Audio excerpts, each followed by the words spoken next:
Sveiki visiems, labai malonu visus su visais sveikintis teniso mylėtojais, ne tik teniso mylėtojais, rakečių, kurie prijaučia sportui, bei visai sporto bendruomeniai. Pagaliau ilgai lauktas T-Coach naujas amplua, prie kurio mes labai ilgai ėjome ir pagaliau tai yra pirmas mūsų podcastas ir labai malonu visiems pristatyti, nes šiai dienai teniso bendruomenėje atsiranda vis daugiau podcastų, bet kadangi T-Coach turi specifinę savo požiūrį ir vis tiek mes išlaikome tokį daugiau edukacinę kryptį ir labai malonu sveikintis su jumis gyvai ir nepaprastai jaudinamės, bet aš manau, kad šitą podcastai, tai ką mes talpiname mūsų tinklalapį, tai kas yra mūsų tinklalapį, mes tiesiog pabandysime gyvai pakalbėti, padiskutuoti su jumis gyvai, nes mūsų podcastų tikslas yra vienas iš tų, kad būtų galima jūsų išgirsti komentarus, būtų galima išgirsti jūsų klausimus, padiskutuoti apie juos plačiai, tad visus kviečiu maloniai jungtis į mūsų, sekti mumis, mūsų podcastus YouTube kanale, mūsų platformoje. Aš esu Šarūnas Kulnys, T-Coach projekto įkūrėjas, o kartu su manim mūsų podcastus naujus padės apžvelgti, diskutuoti, analizuoti, pyktis, diskutuoti Lietuvos teniso treneris Aistis Šlajus. Labas, Aisti. Sveikas gyvas, Šarūnai. Malonu būti šito projekto starto dalimi ir labai tikiuosi, aš ir turbūt Šarūnas man pritars, kad labai tikimės, kad šitos laidos padės daugumai žaidėjų, tėvų, trenerių pasiimti naudingos informacijos ir panaudoti ją kasdieninėje veikloje. Tai turbūt, Šarūnai, pereikime prie temos. Jo, pirmasis podcastas, tai visą laiką galvojam su Aišiu, kaip mums pateikti ir kaip įsivažiuoti tą pirmą temą, nepaimti tokios jautrios temos, kad po to nesusilauktume kažkokių atgarsių. Ir iš esmės einam prie vienos tokios pamatinės temų tenise, bus aplamai ir sporte, aš galvoju, tas vadinamas teniso trikampis. Kas jis yra trikampis, iš ko susidaromas, kokios jos reikšmės, funkcijos, kokie teigiami ir neigiami dalykai. Tai Aisti, aš manau, kad kadangi mes diskutuojam labai plačiai ir tas trikampis galbūt ne visi supranta, kaip tu galvoji, jeigu mes dabar būtume tėveliai ir mums pasakytų, kad yra svarbu, tenise yra trikampis, kaip tu įsivaizduoji, kas tas būtų trikampis ir kaip mums reikėtų tiesiog paaiškinti žmonėm, kas yra tas trikampis ir iš ko jis susidaro? Tai turbūt bet kuriai individualiai sporto šakai tas trikampis, startinis trikampis yra aktualus. Komandinėse šakose yra šiek tiek turbūt kitaip, bet individualiuose startinis trikampis susideda iš žaidėjo, trenerio ir tėvų. Ir šitas trikampis turi veikti sklandžiai, turi nestrikti nei vienas ryšys tarp šitų skirtingų trikampio taškų, atsirasti solidžios, stiprios linijos ir tuose taškuose, tai yra žaidėjai, tėvuose ir treneriuose ir jų sąjungose, linijose yra tam tikros atsakomybės, tam tikros funkcijos, kurias vieni su kitais turi suprasti, pripažinti ir gerbti. Nes turbūt didžiausias klausimas būna, kas už ką atsakingas ir kaip mes bendraujame ir dirbame dieną iš dienos. Ar sutiksi, Šarūnai? Jo, tai iš esmės tu kaip ir pačią bazę pasakei, kad tėvai, treneris ir sportininkas, bet mes šiai dienai matome, kad komandos iš aplamė trikampio jos yra daug platesnės, ne? Iš esmės, tai gali būti keli treneriai, mes neapsibrieškime ties vienu treneriu, jeigu mes turim vidutinio lygio sportininką, tai gali būti keli, tai kineziterapeutas taip pat įeina į tą funkciją, fizinio rengimo treneris, galbūt ir mentalinį kažkas turi, tai kai mes kalbam apie trikampį trenerį, tai mes turim turėti platesnę savoką, kad tai nėra vienas žmogus. Tėveliai taip pat irgi, tai yra du žmonės, tai gali būti ir draugai, kurie irgi tas pats įeina trikampis, ir žinoma sportininkas tai yra jau vienas asmenybė. Bet kas yra svarbiausia mums iš esmės, mes dabar, kai žinome tą trikampio, tas kaip ir tu sakai, kraštinės, kas jo sudaro, yra labai svarbu mums atrodo tenise, tai ką mes matome šiai dienai, vaikų tenise, profesionaliam tenise, kai, pavyzdžiui, profesionaliai atvažiuoja į ATP turnyrus, kai į Challengerius atvažiuoja, kad ir į Lietuvos turnyrus, mes matom daug komandos, kartais sunku suvokti, kas ten toj komandai, kas kokią funkciją atlieka. Tai iš esmės mūsų tikslas ir yra galbūt dabar pakalbėti smulkiai, kas konkrečiai kokias funkcijas atlieka ir kodėl tai yra svarbu. Tarkim, galime pradėti elementariausiai, kas yra pamatiniai dalykai, nepamatiniai, visam tam trikampį, aš manau, viskas yra labai svarbu, bet iš esmės pradėkime galbūt nuo tėvų, nes kaip vaikai, profesionalai ir visi kiti atsiduria aikštelį, jie atsiduria nuo tėvų. Tai yra pagrindinis pirmas impulsas į vaiko pasąmonę, kodėl jis ateina į sportą, tai būtent tėvų kažkokia pagalba. Ar jį nuvedė į teniso kortus, ar tiesiog davė informacijas, ar tiesiog tėvelį iš savęs padė. Tai iš esmės, kaip tu aisti galvoji, kokios yra pagrindinės funkcijos tėvų šitam visam trikampį? Kaip tu pats galvoji? Kaip tai iš esmės galbūt nereikėtų, mes negalėtume, net nereikėtų galbūt remtis labai didelę mokslinę literatūrą, nes ten viskas labai aiškiai parašyta, bet tiesiog per savo darbo patirtį, ką tu supratai ir kokia yra pagrindinė būtent... Labai teisingai pradedi nuo tėvų, nes visgi tėvai yra tas pagrindinis driveris arba, vadinkim, klijai viso to trikampio, nes bet kokiu atveju sprendimus dažniausiai, ypatingai jaunojo sportininko karjerai, priima tėvai. Ir jie yra tie, kurie yra su pačiu atletu 24 valandas per parą, dažniausiai 24 valandas per parą. Ir jie yra tie, kurie dėja mūsų visuomeniai turbūt dažniausiai moka už būrelį ir bet kokiu atveju yra tie, kurie jie priima sprendimus. Ir kalbant apie jų pagrindinės funkcijas, iš mano praktikos, tai svarbiausia, kad tėvai būtų atviri savo vaiko arba sportininko tikslams, kad tai nebūtų jų tikslai, o tai būtų vaiko tikslai. Kaip dažnai būna, duosiu pavyzdį, tėveliai atveda vaiką į, tarkim, tenisą ar kitą individualią sporto šaką, tas vaikas pradeda žaisti, jam patinka ir po kažkiek laiko jis natūraliai patenka į kažkokią tai varžybinę aplinką ir jeigu jam pasiseka, labai staiga yra pamirštami vaiko tikslai ir yra labai dažnai pereinama prie didelio fokuso, nes tėvai jaučia sėkmę. Tai vienas iš mano tokių pastebėjimų yra, kad nepamiršti, kodėl vaikas sportuoja, ko jis nori iš to sporto. Ir tai, man atrodo, yra labai svarbu ir ilgalaikiai perspektyvai. Bet aš tai norėčiau dabar pertraukti. Tu sakai, ko vaikas nori. Tai mes einam prie sportininko, bet iš esmės, tai kokia funkcija to trikampio, ką tėvai turi atlikti. Aš suprantu, kad jie turi, vienas iš būdų, ką tėvai turi tiksliai padaryti, tai palaikyti gerą emocinę būseną, motivaciją, negalbūt, o iš tikrųjų taip yra, tėvai viską finansuoja, materialinę visą bazę pastatyti.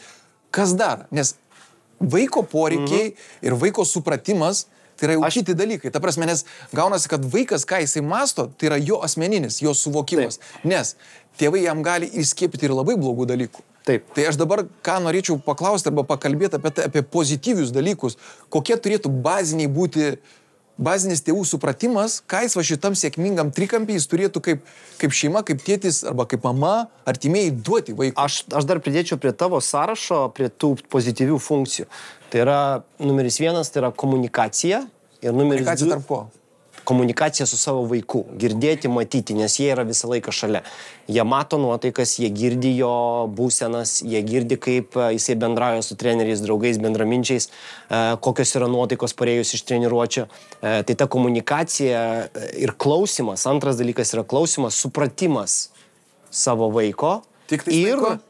Ne, pradžiai tai yra, man atrodo, tėvų pagrindinė funkcija yra girdėti savo vaiką, o paskui iš to, ką jie girdi, mes turim komunikuoti su trikampiu, su komanda, galbūt tai yra trikampis, galbūt didesnės dalis, bet tada turi informacija būti perdodama treneriui, nes ne visada žaidėjai, ypatingai jauni vaikai, gali sklandžiai komunikuoti su savo treneriu. Tai man atrodo, iš tėvų funkcijos yra labai labai svarbu ne tik motyvuoti, ne tik tais sumokėti už būrelį, ne tik tais nuvežti trenerių, bet ir stebėti savo vaiką, klausyti savo vaiko ir padėti jam komunikuoti, nes tai nėra lengva augančiam atletui. Kaip tau atrodo? Tai gerai, aš tą išgirdau, bet kur yra ta riba, ta prasme, nes, pavyzdžiui, iš vienos knygos Reino Martinso Successful Coaching, ten net buvo pažymėti lygiai, kiek gali tėvai įsitraukti, ne? Aš galvoju, va tai, ką tu pasakei, labai priklauso nuo įsitraukimo, ne, pačiu. Nes, pavyzdžiui, tėvai yra labai hiperaktyvūs, kurie įsitraukia ir ten viskas seka, skanuoja, daro, ką vaikas pasako, yra vidutinio, kurie tiesiog žiūri racionaliai ir galbūt laukia trenerio komentaro, plus šalia yra iš viso tie tėvai, kurie tik atveža, duoda galimybę jiems sportuoti. Tai va, reikia įsiaiškinti, kur yra ta riba, kaip ir tu sakai. Tai va šito vietą aš galvoju, kad tas kartais vaiko išnešimos informacijos į tėvus, jisai ne visada gali būti subjektyvi. Ir tas tėvų, ta taisyklinga emocija, nes pavyzdžiui, elementariausias pavyzdys, ką veikia šiandien treniruotai? Nieko neveikiam. Žaidėm treneris su telefonu, ten dar kažkas. Kokią informaciją gauna tėvas? Taip, bet aš šitoje vietoje šiek tiek turbūt pasakysiu, kad į tavo kurioje lygiai, kur mes nubrėžiam mano nuomonę, tai vis tiek galų gale tėvai su savo vaiku nuspręs.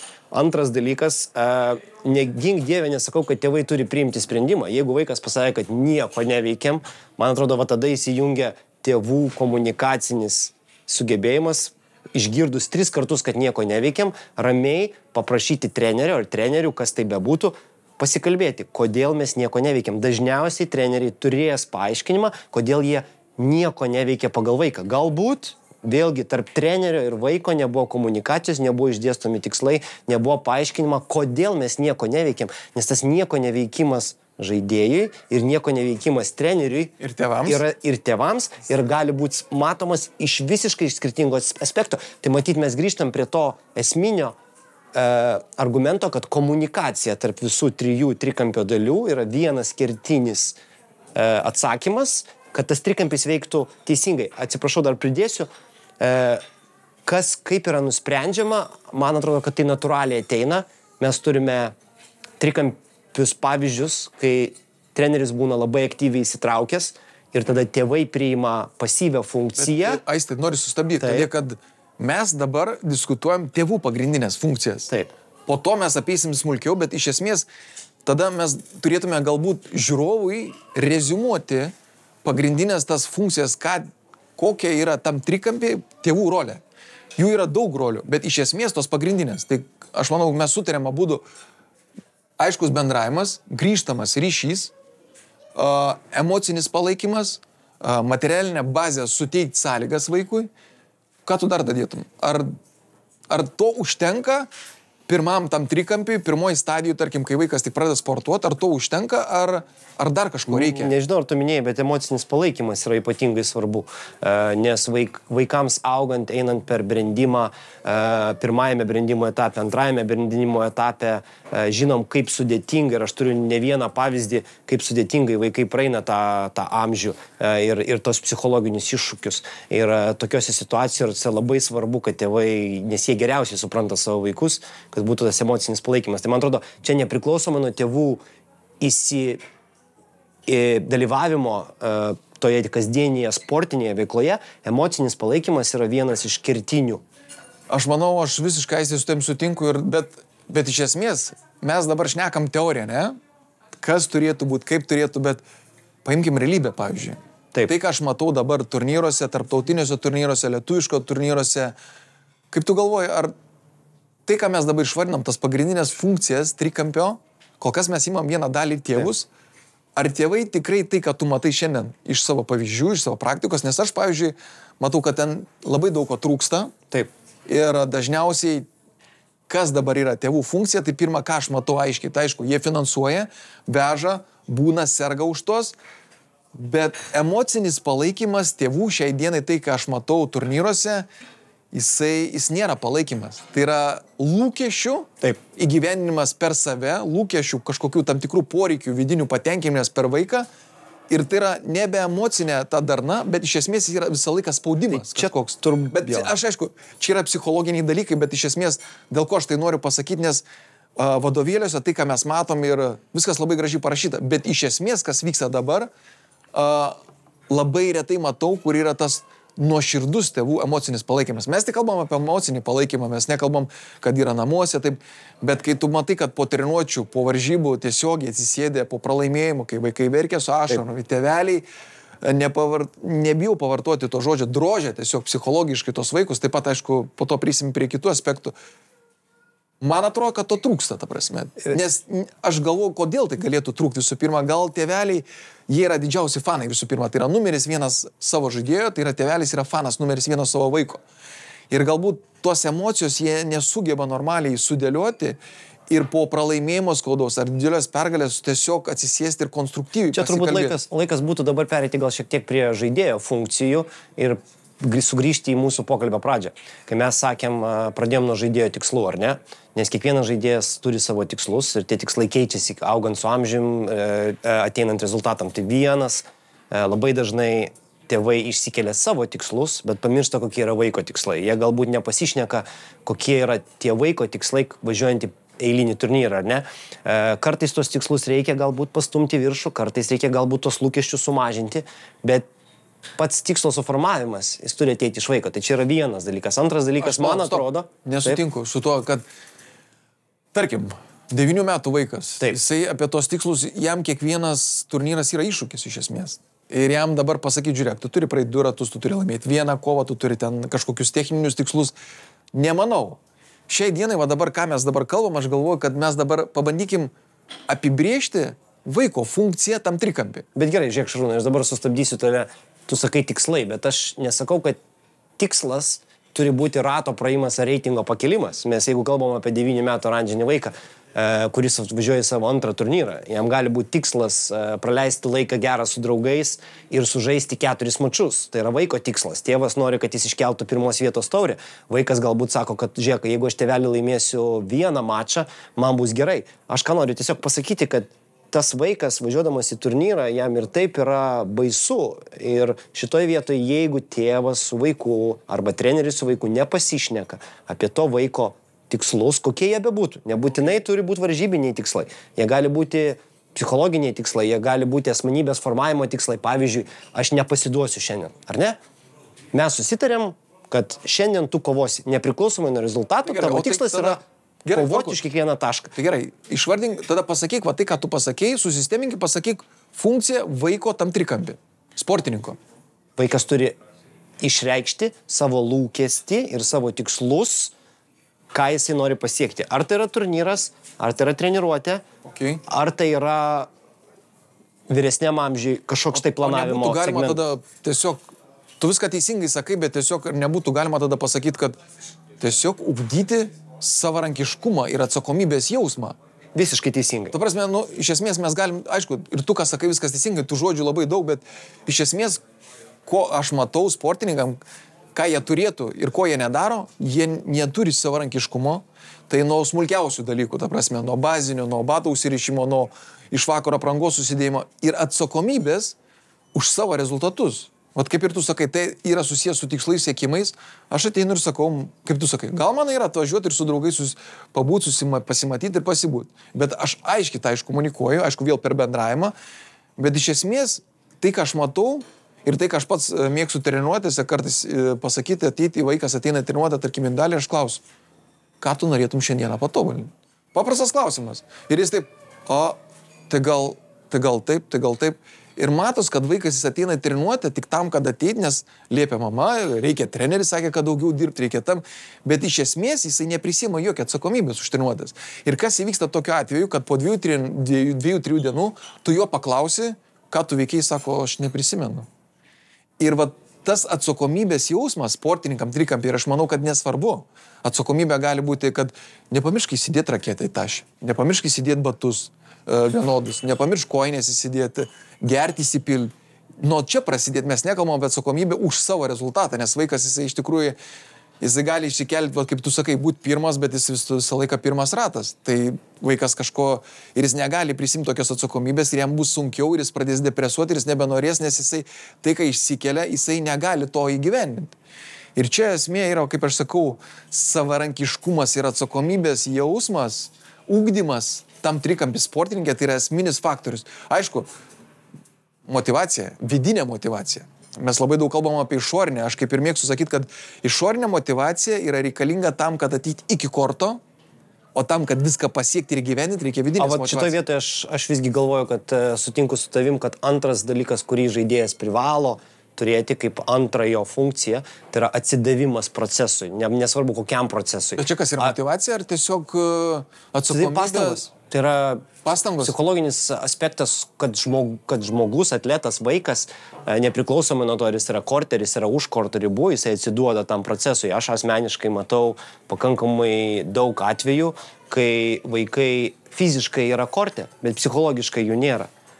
Ir tada prasideda stresas tarp visų trikampio dalių. Treneris reikalauja, vaikas yra dėl tam tikrų priežasčių. Ar tai pritruko tikslų nustatymo, ar pritruko kažkokios komunikacijos. Galbūt tą dieną vaikas jaučiasi pavargęs, nes jam buvo mokyklai sunkiau. Tų priežasčių gali būti daug. Bet aš noriu tiesiog pasakyti, kad žaidėjas privalo būti atsidavęs ir turėti tikslus. Tai mes ką šnekam, kad savarankiškumas ir atsidavimas paskatina to žaidėjo vidinę motivaciją, jeigu tie du dalykai sueina vienas į kitą. Nes išorinė motivacija, man atrodo, eina labai netoli. Deja, mano pavyzdžių, kiek man yra netekę bandyti motyvuoti vaikus išorinės motivacijos metodais, deja, turiu pripažinti, kad tai yra kaip garas iš stiklinės. Jisai išeina ir vanduo atšąla. Ir aš neturiu daugiau jėgų jį pašildyti. Kaip tu galvoji, ar yra dar kažkas papildomo prie žaidėjų funkcijų, kas yra ypatingai svarbu, kad tas žaidėjas keliautų sėkmingai savo keliu? Kadangi mes kalbam apie trikampį, tai kadangi trikampis susidaro iš trijų tokių stambių figūrų, kurios atlieka tam tikras funkcijas ir padeda, tai žaidėjas, kaip vaikas, kuris aš žiūriu iš mažo vaiko prizmės, nežiūriu iš profesionalaus, bet iš mažo vaiko prizmės, kuris ateina antrą kartą į teniso kortus, akis didelės, tai visų pirma, jis, aišku, turi norėti, bet vėl tas noras turi būti skiepiamas visų, ne tik vaikas pats jisai negims, yra vienetai vaikų, kurie ateina, pamato, susižavi, jie nori. Tai yra motyvacija, tai kaip jūs sakau, atsakomybė, savarankiškumas ir, kaip ir tu sakai, galbūt toks pareigos jausmas, bet ne tos tokios, kad tu privalai, nieko tu neprivalai čia, nieko tu neprivalai įrodyti, bet tiesiog, kad tu norėtum čia vėl galbūt daugiau apie emociją, nežinau kaip apibūdinti apie vieną žodį, bet tiesiog tas pareigos jausmas, kad žiūrėk, mane veža, yra mamytė, yra tėtukas, kuris stengiasi, kuris moka ir aš tai turiu vertinti, nes dažniausiai pas mums šiai dienai viskas ant tiek yra materializuota ir mes kapitalistiniam tokiam pasauliu gyvenam, lėkime, bėgime, išmetė, tie vaikai kartais net nesupranta, kokioje erdvėje yra. Nes valandą laiką čia pabuvo, dabar važiuojam į dailę, dar kažkur važiuojam ir tas vaikas, jis tiesiog yra kaip kažkoks daiktas vežiojamas per tam tikrus būrelius, kuris galbūt užsikabins, nes tėvai taip galvoja, kad tai įvyksta savirealizacija kažkokia, bet iš esmės niekas neįvyksta. Jo, ir šitoje vietoje turbūt ir socialinė medija nepasitarnauja, šitai naudai, nes mes dažnai esam pagaunami to tokio visuomenės įdėjimo į Instagramą ar TikToką, kad va mano vaikas pakėlė taurę, užsidėjo medalį ir taip toliau, o ir mano vaikas turi tą padaryti. Ne, tavo vaikas yra kitoks, tavo vaikas turi kitą kelią, tavo vaikas yra kitokios psichologijos, tavo vaikas turi kitokius tikslus. Ir vėl grįžtam prie tos tėvo ir atleto ar sportininko ar vaiko ryšio, kur yra ypatingai svarbu, kad tėvai klausytų, kalbėtų su vaiku ir turėtų subendrintus lūkesčius. Kaip sakau, tėvai turi paskatinti vaiką siekti daugiau, bet jie negali jo priversti to daryti. Bet žiūrėk, Šarūnai, mes kalbam apie vaikus ir tėvus. O kaip tu galvoji apie trenerius? Gal į save pasižiūrėkime į veidrodį? O čia yra tokia skaudžiausia tema. Ne kad skaudžiausia, bet iš tikrųjų, nes mes esam treneriai ir tam trikampį be trenerio mes suprantame iš esmės, kad niekas nevyktų. Tai pagrindinė funkcija trenerio, šitam, tai žinoma yra kompetencija. Aš vienareikšmiškai manau, kad mes, pasakysiu tokį paprastą pavyzdį, kai mes einam pas daktarą dėl savo sveikatos, mes norim kažkodėl pas geriausią. Nesąmoningai, nes galvom, kad geriausias mus išanalizuos, paremontuos, nukreips, pasakys, ko nedaryti ir mes jo pasitikim. Nueinam pas bet kur, nuvažiuojam mašiną tvarkyti, mes norim geriausią meistro, mes nenorim kažkokio meistro. Jeigu ten jau labai ne kažkas blogai, okei. Ir aš galvoju, kad kai tėvai atveda pas trenerį, jie iš pradžių jo nežino, ne? Bet jie tikis, kad atvedė pas ką? Pas specialistą. Kuris? O dabar mes prieinam prie to. Kuris geba gerai planuoti, geras žinias techninės, taktinės, strateginės ir žinoma mentalinės. Aišku, treneris mentališkai ten, jisai neturi ten būti kaip psichologas, bet iš esmės jis tos bazinius dalykus, kur yra visi mokymai TFO pirmam lygiai, antram, trečiam, visur, tai yra prieinama informacija ir tai jokia yra nepaslaptis, bet va tą bazinį suvokimą turi turėti. Dėl ko? Dėl to, kad vaikui būtų visų pirma sukurta saugi aplinka, kad treneris atėjęs pirmą kartą į treniruotę neišgazdintų, vaikas neįsigazdintų, kad jis turėtų įrankius ir metodus, kaip įtraukti tą vaiką į tą šeimą, į tą būrį, supaprastinti, kad jam būtų ta adaptacija kuo lengvesnė. Nes jeigu tu neturi tos, kurias išvardinau, gebėjimų, tai tas vaikas, jis gal ateina į mūsų sporto šaką ir aš net nebejoju, kad taip yra, kad ateina krūvas talentų į tenisą. Krūvas, tik mes savo galbūt nekompetenciją nesugebam juos sudominti, išlaikyti ir galbūt įskiepyti visų pirma, kas yra svarbiau, įskiepyti žaidybinę meilę tenisų. Okei, tu gali nebūti pirmas, tu nebūk čempionu, bet tu kaifuok, komoliukas, raketė, draugai. Visa ta socialinė aplinka, tai yra fantastika, yra žaidimai, yra nauja chebra, draugas. Įsiterpsiu šitoje vietoje. Man labiausiai užstrigo, kai aš buvau dar labai jaunas ir pradėjau savo trenerio karjerą ir ėjau į pirmą lygį. Nuvažiavau vieną į konferenciją ir tuo metu ITF prezidentas Dave Miley sako, treneriai, jis tuo metu buvo atsakingas už coach development ir sako, treneriai, kaip jūs galvojate, kokia jūsų yra pagrindinė funkcija? Ir aišku, funkcijos buvo labai labai įdomios, skirtingos, visi kėlė rankas, bet Deivas apibendrino, ko ne vienas treneris nepasakė, sakė, treneriai, jūsų pagrindinė funkcija yra išlaikyti kiekvieną vaiką, kuris ateina į tenisą, tenise, sporte. Neišmokyti gerą dešinę, kairę padavimą, nelaimėti turnyrą, bet išlaikyti jos sporte. Tai man tas labiausiai užstrigo, kad visgi mes kaip treneriai galbūt kartais pamirštam tą. Mes einam per daug per savo tikslus, pamatom talentingą vaiką, norim, kad jis laimėtų, mokom dešinę kairę, o pamirštam apie tai, kad vaikas atėjo į sportą turbūt pirmiausiai džiaugtis pačiu sportu. Ir mūsų tikslas yra, kad jis užsiimtų to sportu nuo 6-7 iki gyvenimo galo. Sutinki su tą nuomonę? Jo, nes yra baisi statistika, ITF-as pati organizacija yra sunerimus, nes ateina milijonai, bet išeina dar daugiau milijonų. Aišku, dabar nepaisant to atsirado padelis, pick and ballas, iš esmės daug, eina kur paprašiau žmonės, bet iš esmės, kaip ir tu sakai, visose sporto šakose visų pirma turi skiepyti meilę, nes ir Alekna esu skaitęs apie jį knygų, daug garsių sportininkų, tai visų pirma, ką pirmi treneriai, nesvarbu kokios ten galbūt ten labai aukštos kompetencijos, bet ką jie padarė, jie padėjo pamatus, paimkim paprastą Djokovičių. Yra net video, kaip jis žaidžia mažas, ten dedukas, tas treneriukas, bet jis ten gyrė ir taip vaiką sudomino. Ir mes turim šiandienai talentą visuose srityse, kuris perrašo tenis istoriją pasaulinę, ne Serbijos, bet pasaulinę istoriją perrašo.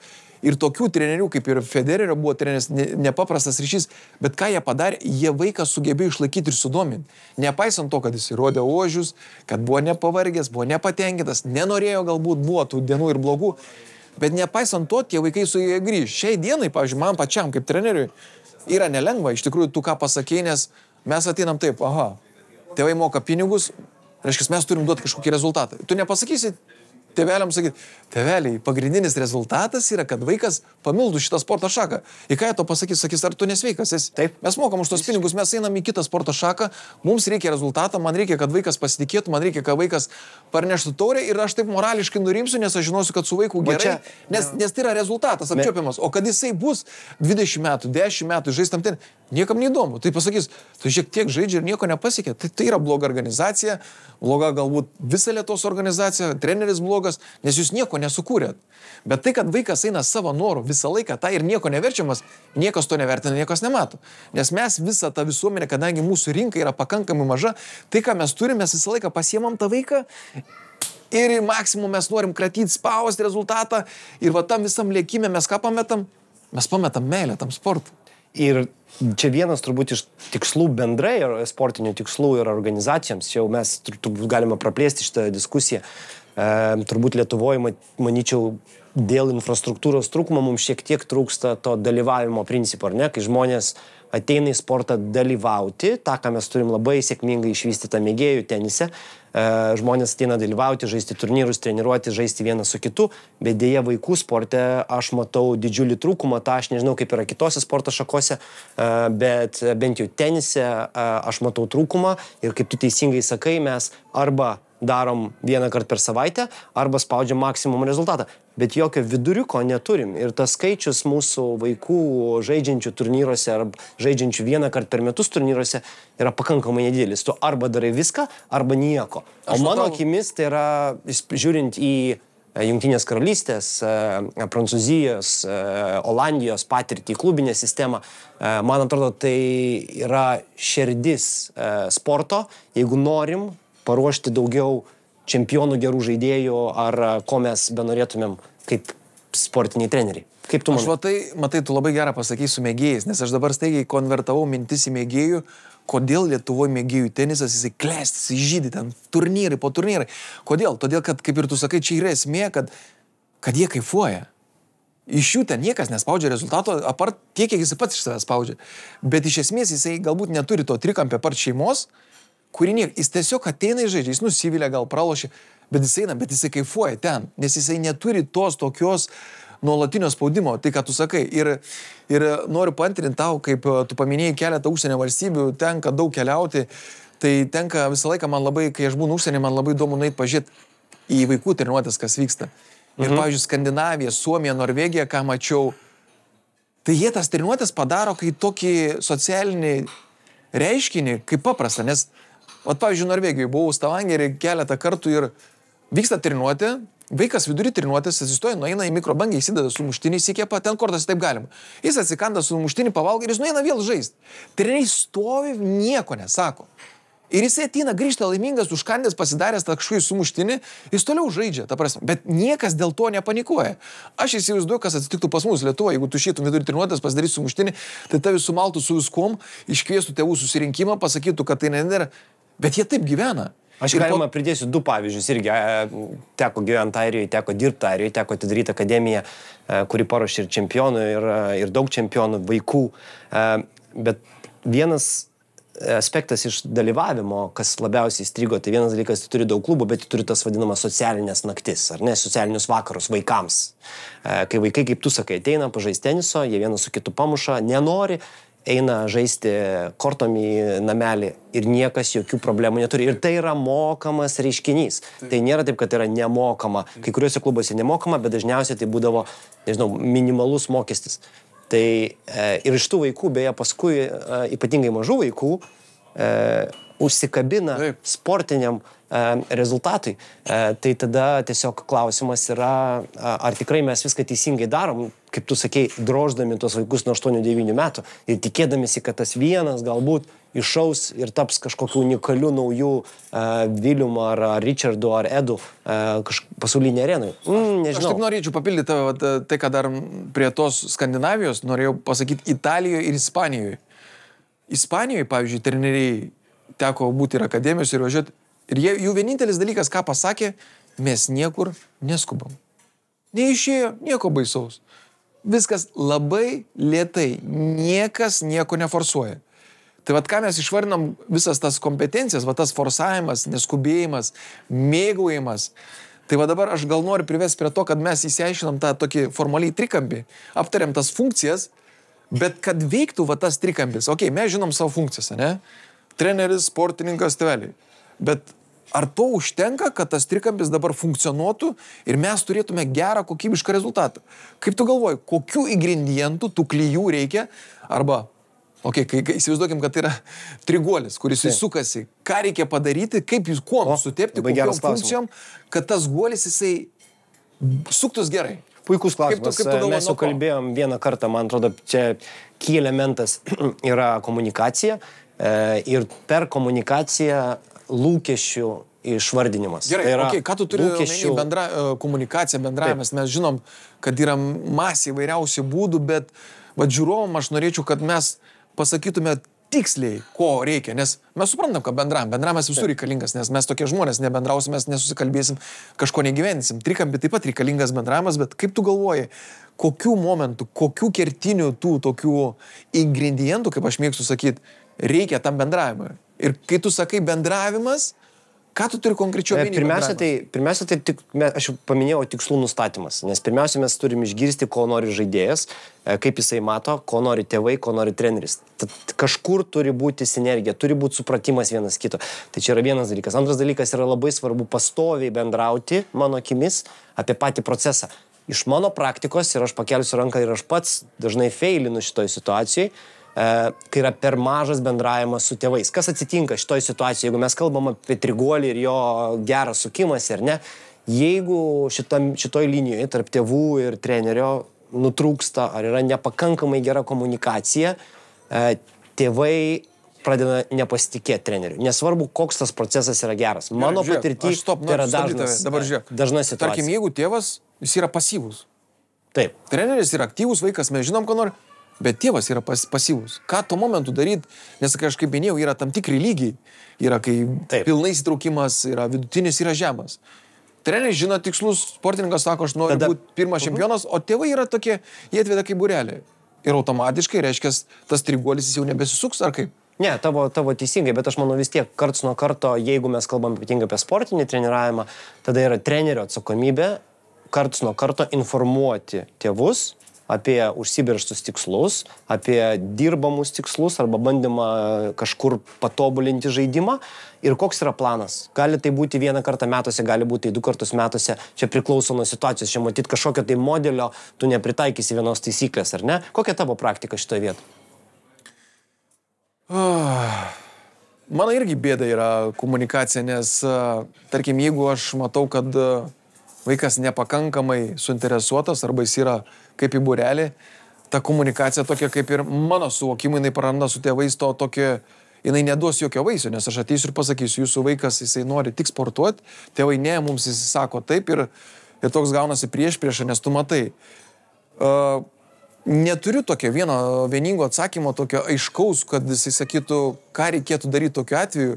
Kaip ir tu sakai, aš sutinku su tam, kad vis tiek turėtų būti kažkokia atrasti forma. Kaip dabar, pavyzdžiui, iš mano praktikos, elementariausia, jeigu vaikas nori, ne, ir matom, kad tam triguolį kažkuris neveikia, tarkim, gali būti mano pasyvumas, gali būti žaidėjo arba tėčio, tiesiog padarai grupę, Messengerį, Viberį, WhatsApp, ir ten, jeigu tu nenori skambinėti vakarais, ištisai monologus, dialogus, kalbėtis, kažką aiškinti, tiesiog yra tokia grupė, 3, ir tu tenais bendrauji. Šitą modelį mes kažkaip tik ir taikau su keletu žaidėjų, kurie yra nemažai pasiekę.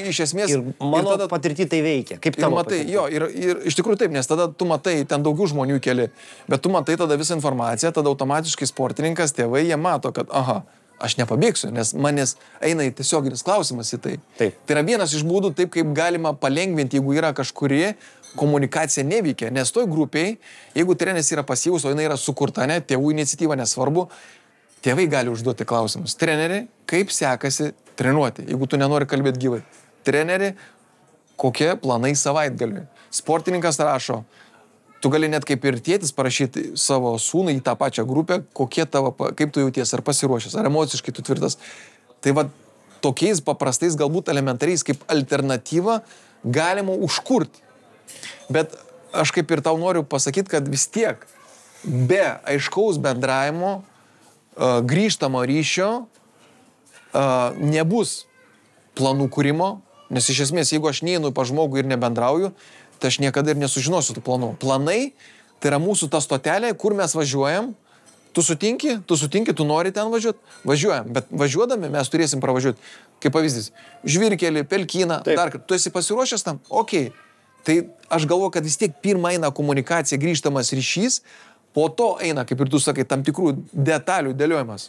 Planavimas, ko mums reikia tam planui įgyveninti, kad ten nuvažiuoti, kiek mums reikės laiko, kiek mums reikės kūro, aš tik tai, aišku, perkeltinę prasme kūrą, tai kiek mums treniruočių, pastangų, ir mes tada susėdam ir sakom, nu, važiuojam, ir tada paliekam laisvę erdvę pamastyti, ar tu tam nori, nes aš daug žinau sportininkų, kad tekia ir išvažiuoti ir užsienį išveži ir jie pamato tą virtuvę ir sako, ne. Nors iki to laiko visą laiką deklaravo garsiai, kad mes norim, galim, bet Šarūnai, aš tau turiu dar vieną klausimą.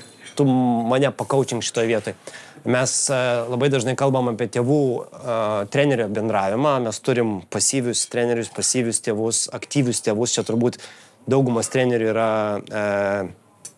kaip sakyti, košmaras, kai turim per aktyvius tėvus, kurie pastoviai tą reikalauja po darbo valandų, savaitgaliais, nepasitikė procesų ir taip toliau. Daug dievė, tokių situacijų ir mažai. Bet man įdomi tavo praktika yra žaidėjo ir trenerio komunikacija, ar ne? Nes dažnai pastebiu, kad treneris implikuoja, atsineša savo tikslus, savo metodus ir ta komunikacija jinai arba labai silpna, arba jinai yra, kaip tu sakai, grįžtamas ryšys, yra vienpusis ryšys. Jo. Kaip tu užtikrini žaidėjo ir trenerio dvipusį grįžtamą ryšį? Mano praktikoje, kiek esu, su žaidėjais man tenka nelengvai komunikuoti iš esmės, nes pirmą dešimtmetį savo kaip trenerio aš stačiau tikslus, nes man atrodė kažkodėl, kad tai yra labai svarbu ir aš galvoju, kad jie kaifuoja nuo mano tikslų. Aš tikrųjų buvo priešingai. Ir vyko labai daug priešpriešos, daug pykčio, daug nesutarimų tarp tėvų, tarp visko, nes ir aš sustojau, sakau, palauk. Tai yra mano tikslai, bet tai yra ne vaiko. Ir dabar, kai skanuojant mano visus geriausius sportininkų rezultatus, geriausius rezultatus turėjo sportininkai tie, kurie man atėjo ir pasakė, treneri, aš noriu va ten. Treneri, aš noriu būti Lietuvos čempionas, nesvarbu, kokia amžiaus grupė. Treneri, aš noriu laimėti tarptautinį turnyrą. Treneri, aš noriu pakliūti ten ir ten. Ir tie sportininkai, kurie man taip iškomunikavo, aš pasakiau, gerai, žiūrėk, planas yra toks ir toks. Ar tu esi pasiruošęs ten? Nu, tarkim, turėjau savo karjeroje 5 sportininkus, kur pakliuvo top 8 Mastersą Tennis Europe. Ir kas gavos? Ir aš po to pradėjau skanuoti, jie visi labai norėjo ten pakliūti. Ir gavos, ir vienas sportininkas atėjo, sako, treneri, aš noriu top 8. Atsimenu, tai buvo pavasario pradžia, sakau, žiūrėk, bet ar tu suvoki, kad tau reikia laimėti 6 turnyrus? Jis taip žiūri mane, tai gerai, kokias problemos?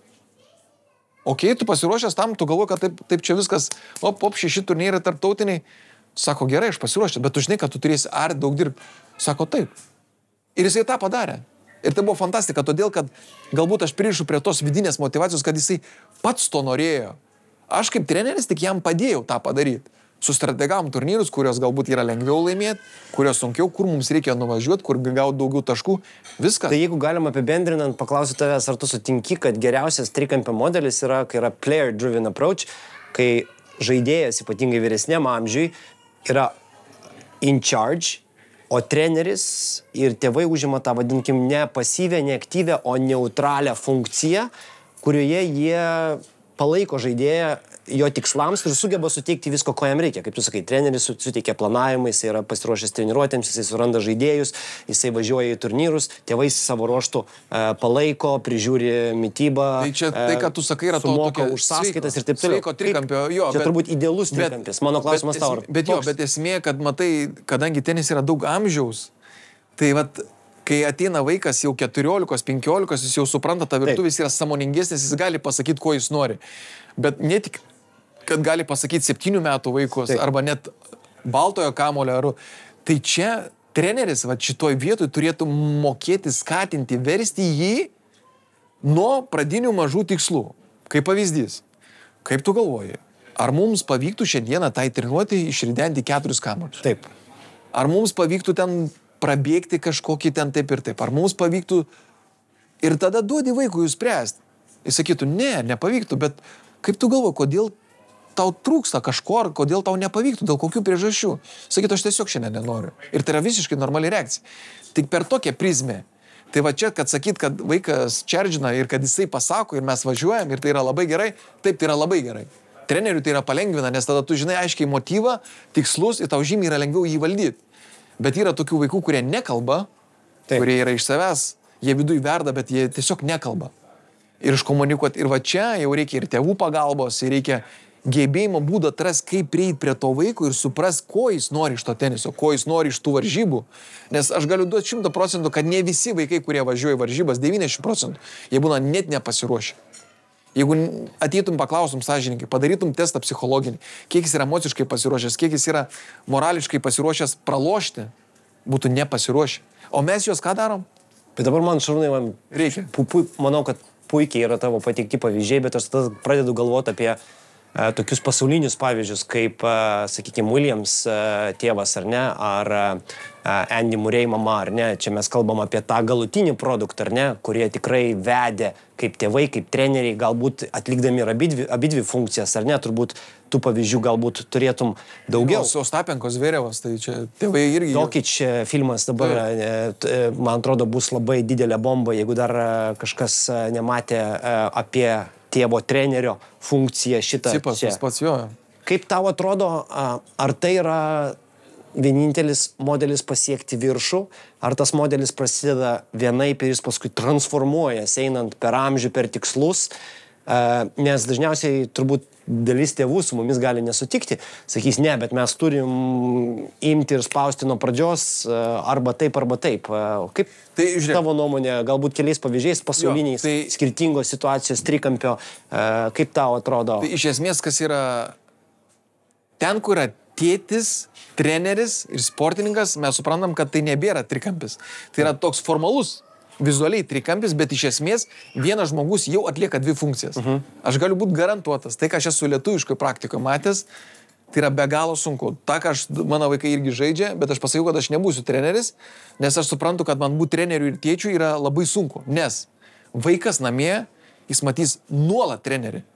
Kas vyksta? Jeigu tau treniruotė nesisekė, tu pareini su ta bloga intencija, su bloga emocija ir tu esi vis dar treneris. Ir vaikas, kadangi tu praleisi daug korte, tai ką daro pasaulinės žvaigždės, jie nebemato tavęs kaip tėčio, mamos, jie mato kaip trenerių. O treneris ir tėtis tai yra du skirtingi ryšiai. Nes aš, pavyzdžiui, kaip tėtis galiu ištransliuoti visiškai kitaip, bet kaip treneris aš galiu būti labai blogas, labai griežtas, labai skaudžiai kasti ir gali tai nepatikti ir vaikui tai gali kelti. Bet tai jis yra tėtis mano. Bet kodėl jis man taip skaudžiai duoda? Kodėl jis ant manęs bara? Kodėl šaukia? Kodėl duoda fizinius kažkokius pratimus? Ir iš esmės, ir tai, ką aš matau, pavyzdžiui, paimkim Cicipo atvejį, kai jis ir pyksta, kokie frustracijos vyksta mačo metu. Gal ten pas jūs po mačo viskas gerai, ta prasme, bet emociškai tai yra be galo. Ne kiekvienas gali. Kaip ir tu sakė, Andy Murray'aus, bet ateina laikas, kai tėvai supranta, kad ne, aš noriu vis dėlto būti ir jie paleidžia dažniausiai. Okei, Cicipas dabar yra iki galo, ne? Ostapenkos mama, pavyzdžiui, kuri yra visiškai Latvijos produktas, jinai visą laiką yra šalia, bet jie turi kitą trenerį iš esmės. Jinai padeda kaip trenerė, nes jinai daug matė, jinai pažįsta savo vaiką, yra mama, yra dukra, yra ryšys, viskas okei, bet iš esmės tai yra be galo sunku tą trikampį padaryti produktyvą, kai yra du. Paimkim Zverevą, pavyzdžiui, skaičiau apie jį straipsnį. Nepaprastai griežtas. Paimkim Williamsą, kur matėm filmą irgi, nepaprastai griežtas, bet ką jis padarė vėliau?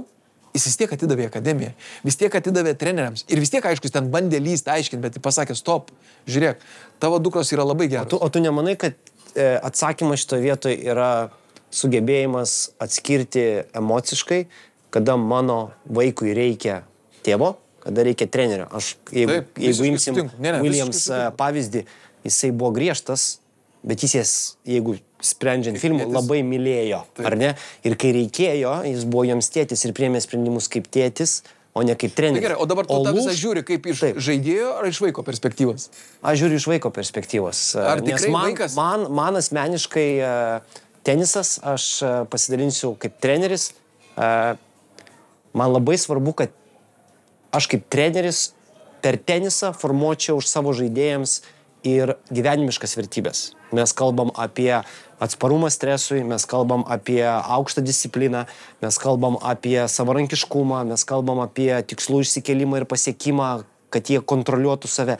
Nes man labai svarbu, kad jie baigia žaisti tenisą, nes vieną dieną visi anksčiau ir vėliau baigsis žaisti tenisą, kad tos pamokos jiems padėtų būti geresniais žmonėms. Ir aš turiu mums teko Airijoje paruošti, kaip sakiau, ne vieną čempioną ir man gražu žiūrėti, kur jie yra dabar. Jiems yra 30 metų, 32, 30, 27 ir kokias pamokas jie gavo iš mūsų treniruočių, iš mūsų kelionių, iš mūsų procesų, kurias jie paskui nusinešė ir į verslo pasaulį, ir į kasdieninį valdymą, ir kokios stiprios asmenybės jie tapo. Tai aš tiesiog, žinai, man tai yra ypatingai svarbu ir jeigu man reikėtų savo sūnums rinktis trenerį kažkokiam sporte, aš manau, kad tai būtų viena iš pagrindinių kriterijų, kaip aš žiūrėčiau į trenerį. Ar jisai jiems padeda tapti geresnė asmenybė, ar tik reikalauja rezultatų. Vėlgi grįžtam prie emocinę gerovę prieš rezultatus. Kas yra aukščiau, ar ne? Manau, kad jeigu tu... Vienareikšmiškai emocijos. Jeigu žmogus yra su blogom emocijom, jis yra pasyvus, baimės, nerimas, depresija, jis gali būti talentas. Kiek matome šiandieninį rinko, kiek kovoja tas sportininkai iš esmės, tai ta emocinė gerovė sukurti nuo mažens iki pro yra be galo sunku, nes mes esam žmonės, mumis veikia irgi išoriniai dalykai ir funkcijos ir įvairūs gyvenimo faktoriai, kur mes ir būnam ir pavargę, ir nelaimingi, ir pikti, ir sprendžiam savo vidinius klausimus, o čia stovi vaikas, kur tu jam turi duoti, nes jisai stovi, žiūri tave ir tu vieną net toks žodis, tu gali viską sugriauti, ant jo viduje emociškai jis gali bijoti, nebepasitikėti, tu jam gali nepatikti. Tas yra be galo sunku ir aš nežinau, treneriam aš nuoširdžiai linkiu, kad kuo daugiau, kiek įmanoma, kiek jums leidžia galimybės treniruotėse būti pozityviems ir pagalvoti tai, ką jūs duodat vaikui ir tai, ką vaikas gali pasimti. Ir iš esmės mes galime šiek tiek uždarytą trikampį, mes suprantam, kad bendravimas, emocinis geras ryšys visų trijų, aiškus planavimas, tikslų kėlimas, tai raktas, tas pamatas yra mūsų sėkmingam procesui. Mes negarantuoti, kad gausim gerą rezultatą, ne visi gali būti čempionai, bet kad mūsų procesas būtų sėkmingas ir jisai eitų darniai, būtų susikalbėjimas, aiškumas, žinojimas, ką mes darom, etapiniai kažkokie tikslai. Tai aš manau, kad mes puikiai tą apkalbėjom. Tik tais aš ką norėjau dar pasakyti, kokie yra minusai trikampio, arba jeigu trikampis nedirba, ko mes galime sulaukti, kaip tu galvoji, ta prasme, kokie yra šalutiniai. Nes mes dabar kalbame pozityvius dalykus, kad viskas gerai, bet mes suprantame, kad treneriai, kurie ateina į grupę 10 vaikų, ne mažiukų, jis nesukurs 30 trikampių skirtingų. Taip. Kokie yra trikampio minusai, kaip tu pats Aisti galvoji, kaip tu manai, koks yra minusas trikampio? Gal jų nėra iš esmės, gal mes dabar duokime plačiai tiesiog pakalbėti, padiskutuoti, ar tu matai trikampį? Žinok, Šarūnai, aš vis tiek grįžtu prie pagrindinio teiginio apie komunikaciją, yra dažniausiai lūkesčių nustatymas.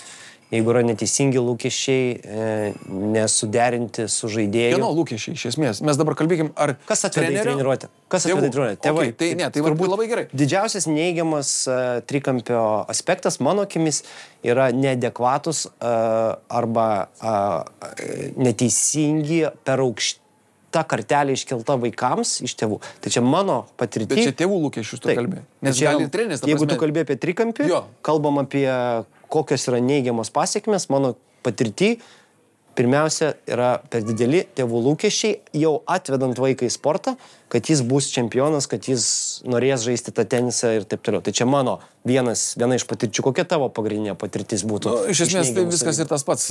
Tėvai moka pinigus, tas, kas moka pinigus, jis nori turėti apčiuopiamą rezultatą. Tai tas ir yra. Labai retai tėvų, kurie ateina ir sako, tegul tas vaikas tiesiog sportuoja kūno kultūrą, arba kaip tegul būna tenisas socialinis reiškinys.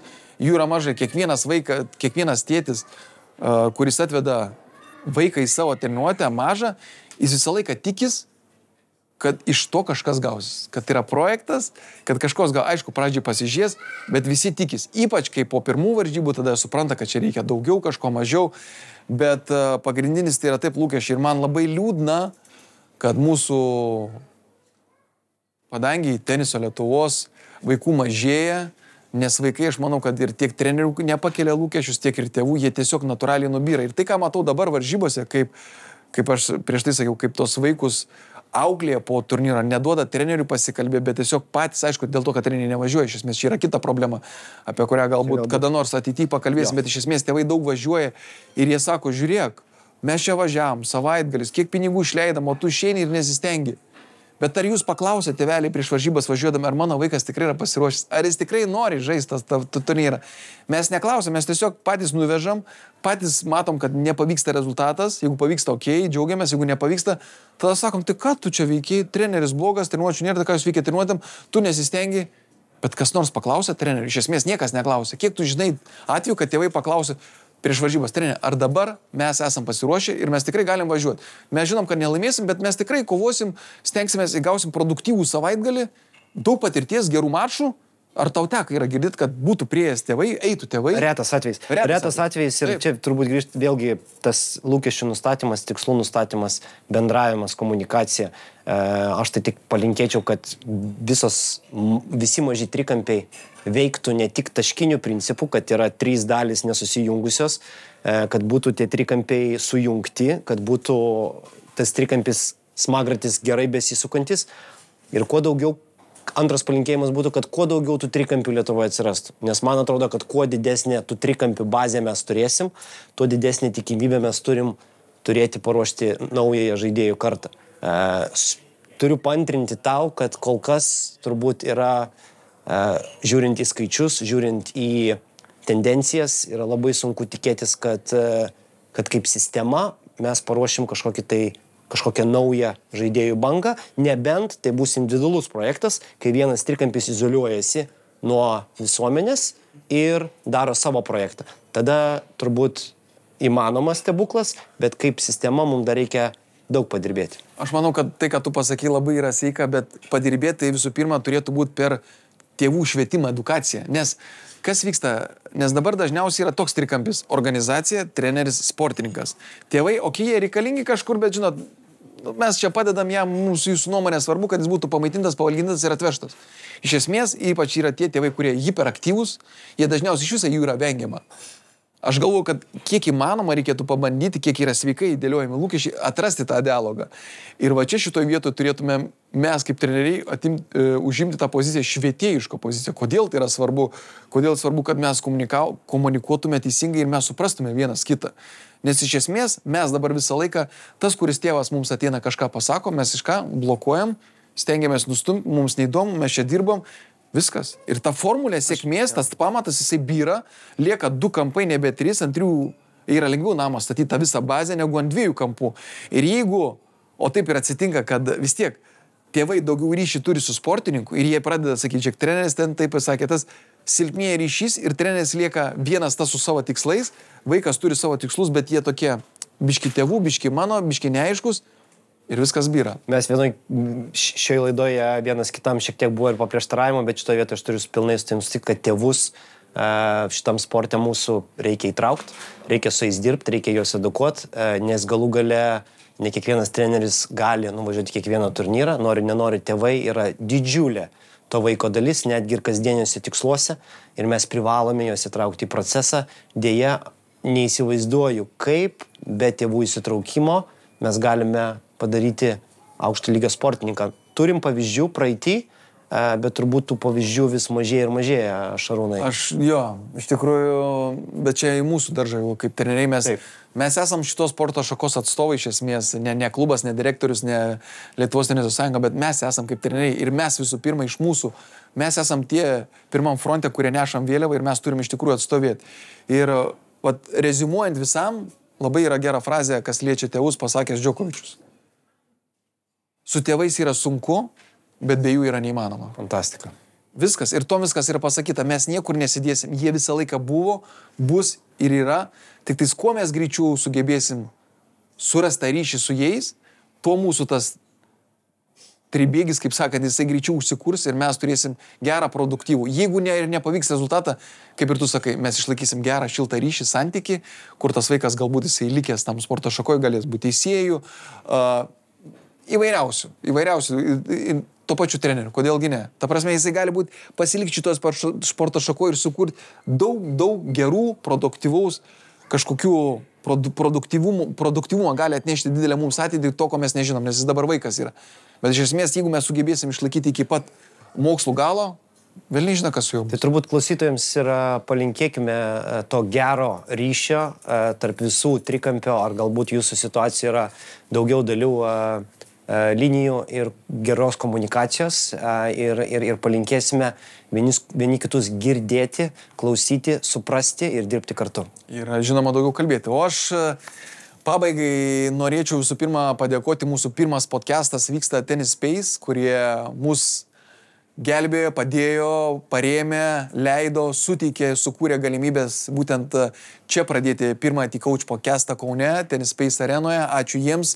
Taip pat norėčiau padėkoti T-Coach generaliniam rėmėjui, kuris kiekvienais metais mums padeda statybų įmonėje Versinai.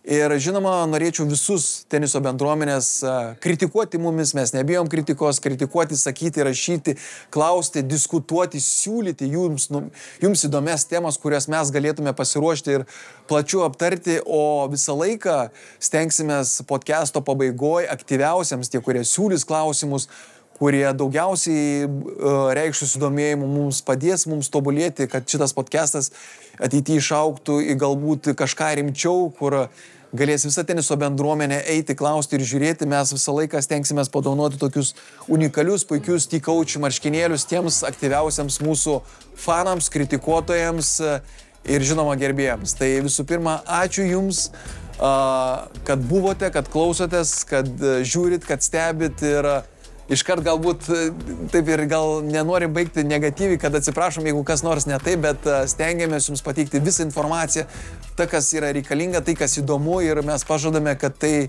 nebus pirmas ir paskutinis podcastas ir tikrai paliesime įdomių, jautresnių temų, mums aktualesnių, galbūt ir pasaulinio lygių temų ir iš tikrųjų likit su mumis, sekite mumis Facebook'e, Instagram'e, YouTube platformoje ir tikimės, kad sekantis podcastas išeis neužilgo ir jūs jo lauksite. Ačiū Jums visiems, kad buvot su mumis, ačiū, kad žiūrėjote ir iki sekančių pasimatymų. Ačiū, iki kito karto.